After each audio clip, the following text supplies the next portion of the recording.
Hi, welcome to my channel. If it's your first time here, my name is Jess, and you've reached the channel of transformation. This week, my sister-in-law, Rachel, flew in from Pennsylvania, and what she loves to transform is herbs into medicinal salves and tinctures and any kind of thing that can help with healing. So we are going to walk around the farm here today and see what kind of herbs we can find, and then we'll teach you, or she'll teach you and me, how to transform these items, these plants or weeds, into things that we can use for our health. So let's go. The first shrub we came across was beautyberry. It's recognizable for its small clusters of dark purple berries. The berries are edible, and some people make jams with them. But today we're going to leave them for the birds and concentrate on the leaves. The leaves are known for their bug repellent properties, so today we're going to pick some leaves and make some bug spray. Here are some banana trees.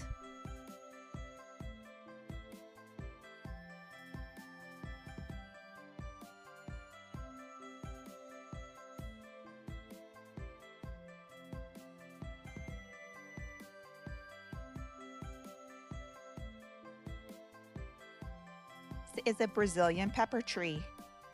While it might be tempted to cut this down and bring it in for Christmas, because these berries get bright red, it's more related to poison ivy or poison oak, and if you get in contact with the sap, you could have an allergic reaction. So we'll leave that out in the wild. Caesarweed is recognizable by its small, pink, hibiscus-like flower.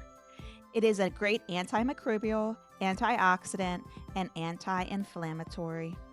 You can make a poultice with this and put it on wounds, boils, and other skin issues. The leaves are edible, and you can make extracts from the roots or the leaves.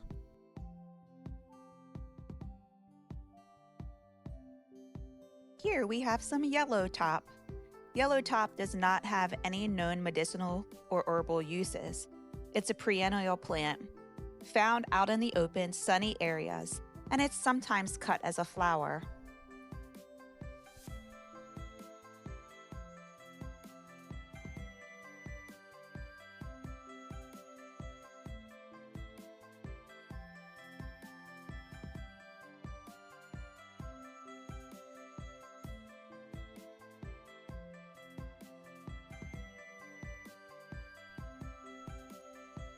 This next plant we were very curious about. It had these large yellow berries on them. We put them in our basket to bring them inside to do a little more research.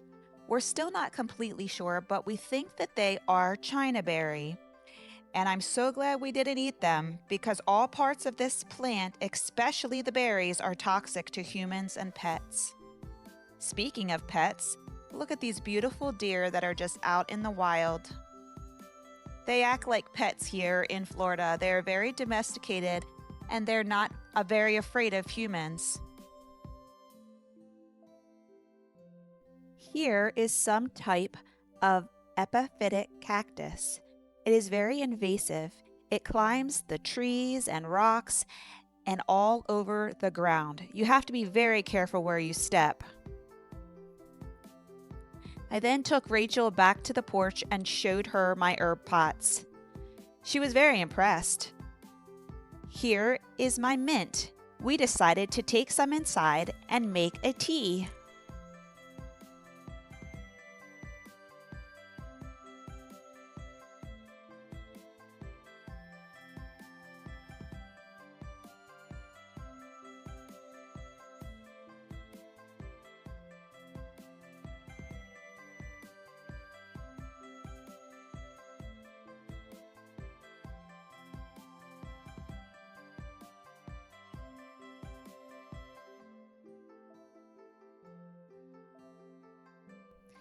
My basil has also been growing very well. We decided to make a basil oil out of it. It sure did smell good.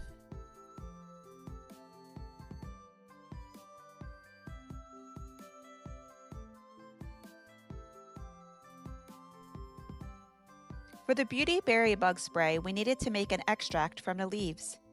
I tore the leaves in small pieces and put them in a mason jar. After all the leaves were torn, I covered it with alcohol. It is best to let this sit for 2 weeks.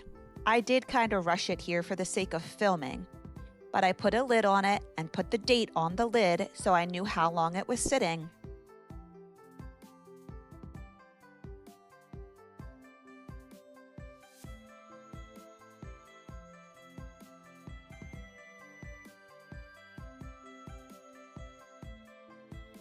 After the extract was made, I strained off the leaves with a strainer. Look at that bright green color. I then added some essential oils. I added 10 drops of lemongrass and 10 drops of citronella. I found these cute little spray bottles at the Dollar Tree. They were in a pack for 2 for $1.25. I then printed out some labels just on the regular computer that said "Bug Be Gone."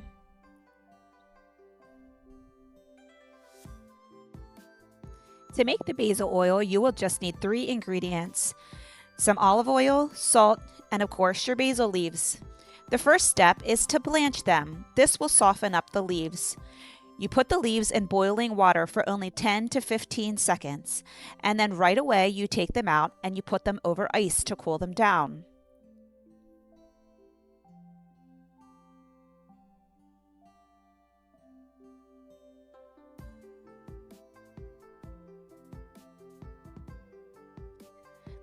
In the blender, we will add our basil leaves, 1 cup of olive oil, and a pinch of salt. I then blended it for 3 minutes, making sure most of the leaves were crushed. Among other things, basil is good for mental clarity, it's good for your lungs, it may help lower blood pressure, reduce stress and anxiety, and it aids in digestion. It's also an antiviral and antimicrobial.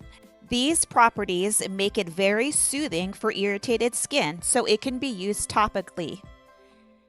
After it was blended, I placed it in a glass container. I personally am just going to use this oil in cooking. However, I did let it sit in my refrigerator for 2 days, and everything settled to the bottom. I then poured it into this cute little jar that I got from IKEA. It came in a set of 3. I think it was around $6 for all 3, and I thought it would make a cute gift. After pouring it into the jar, I had more of a pure oil since I let all of the basil leaves settle to the bottom.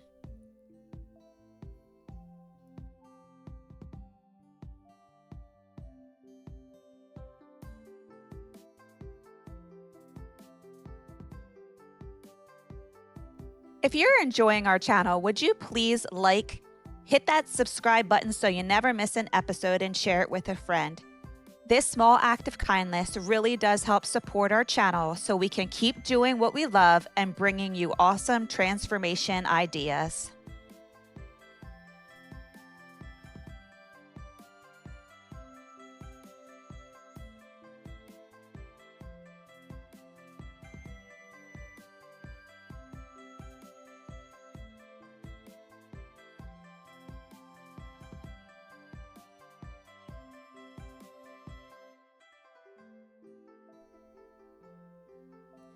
This vapor rub was so fun to make. I made an extra large batch, but I'm going to give you the original recipe. I will also have it linked below. You will need 1/4 cup of shea butter, 1/4 cup coconut oil, and 2 tablespoons of white beeswax pellets. You want to melt all ingredients together.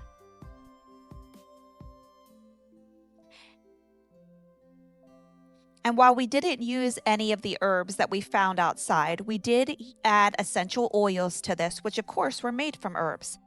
So you use 10 drops of eucalyptus, 10 drops peppermint, 10 drops frankincense, 5 drops of lemon, 5 drops of cinnamon, 5 drops of clove, and 3 drops of lavender. Stir that up so that it is well incorporated. I found these cute little glass containers at Goodwill for $6 for all of them. And go ahead and pour your mixture into your container. And you'll let that sit for several hours until it hardens.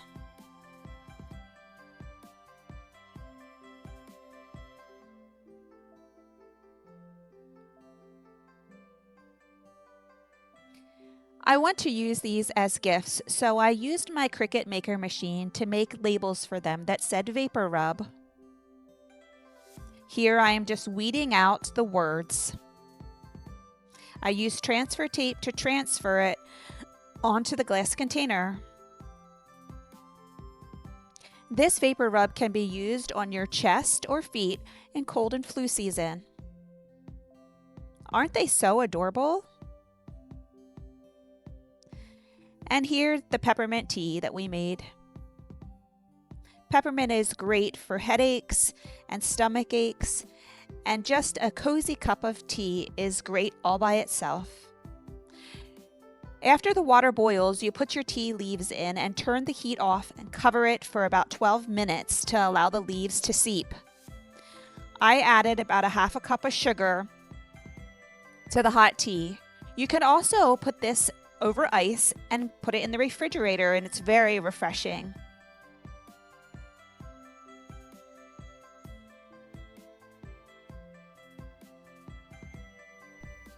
Now we're going to make cough drops. First, you add 1 cup of granulated pure cane sugar. I wish we could avoid this step, but there's no way else to make it get hard like candy. You also add 1/3 cup of honey, 1 teaspoon of ground cinnamon, a 2-inch chunk of fresh garlic root peeled and chopped, 2 tablespoons of lemon juice, and the zest of 1 lemon or 25 drops of lemon essential oil. I did purchase a very high quality antioxidant honey made from buckwheat. Buckwheat honey or manuka honey are the very best types for health purposes because of their higher antioxidants than other kinds.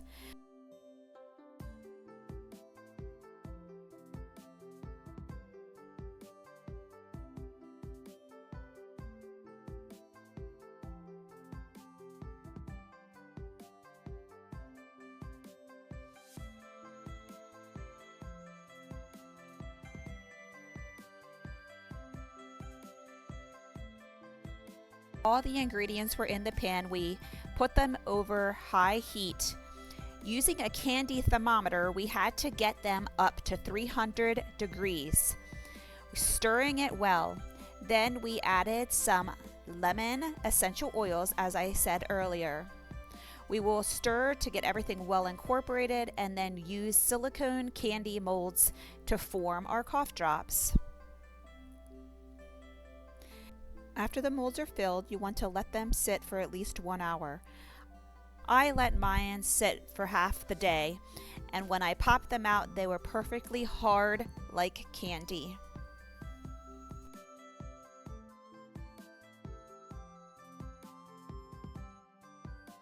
After they were set up and hard, I popped them out of the silicone molds and put them in these sweet little jars that I got from IKEA. I think they were 3 in a pack for $5.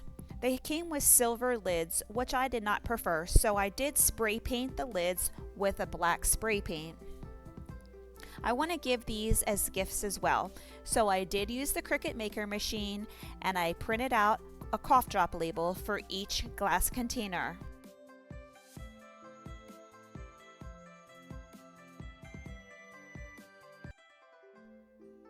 What I came to realize was that I had 2 problems. One, the cough drops were so dark that you could barely see the label I was putting on the jar. And the cough drops started sticking together inside of the jar, and I was afraid that over time, this would prevent us from being able to get them out. So I put some granulated sugar and powdered sugar into a Ziploc bag. I put all the cough drops in the bag and shook it up to coat the cough drops with the sugar. This helped them not to stick so much together, and it also made them white so that you could see the label that I put on the outside of the jars. I did taste one and they were very yummy.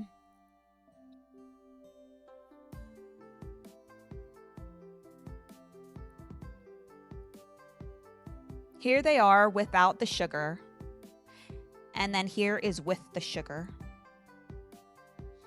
I put all of the items in a gift basket and it will make the perfect holiday gift. Thank you so much for watching. If you're still here, make sure you like our page, subscribe so you never miss an episode, and share it with a friend. We'll see you next week, friends.